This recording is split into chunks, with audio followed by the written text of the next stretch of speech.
Kui sa võtaksid kokku, mis asi on juhtimine? Kuidas seda lühidalt võiks kokku võtta? Mis on sinu jaoks juhtimine?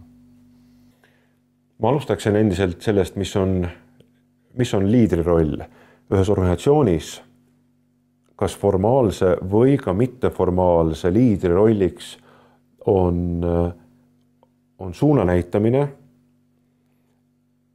ja inimeste motiveerimine selles suunas liikumaks.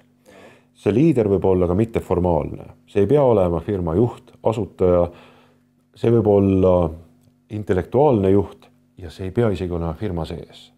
Ta võib olla kuskil väljas. Ta võib olla keegi vaimne liider, kelle poolt püstitud üleskutse motiveerib korraga mingit organisatsiooni hakkama ka selles suunas liikuma. Juhi roll ettevõttes ja organisatsioonis on seda teekonda, mida me siis nüüd mingis suunas oleme alustanud, mõõtma hakata. Ta aitab jagada rolle, mõistmaks seda, et mida mina saan teha nüüd, kui me hakkasime nagu teele minema sellesse uude suunda. Mis siis minu rolliks on seal?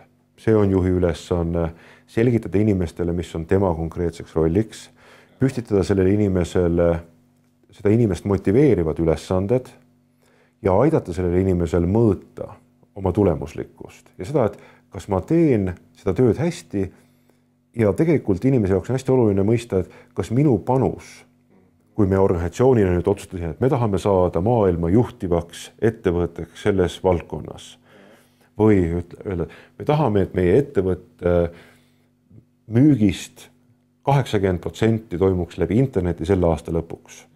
Väga, ambitsioonikas selline visioon ja eesmärk.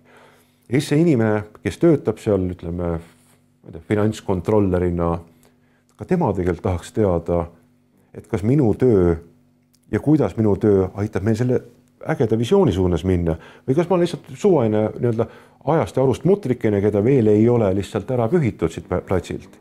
Sest inimesed kõik tahaksid panustada sellele ja juhi rolliks on leida siis kontekst ja roll kõigile töötajatele selle eesmärgi poole liikumisel, aidata mõõta neid ja aidata aru saada inimestel. Mõõtmine siis tähendab tegelikult mitte inimeste kontrollimist, vaid seda, et inimene ise annaks endale aru, et mina panustan selle eesmärgi poole liikumisel palju.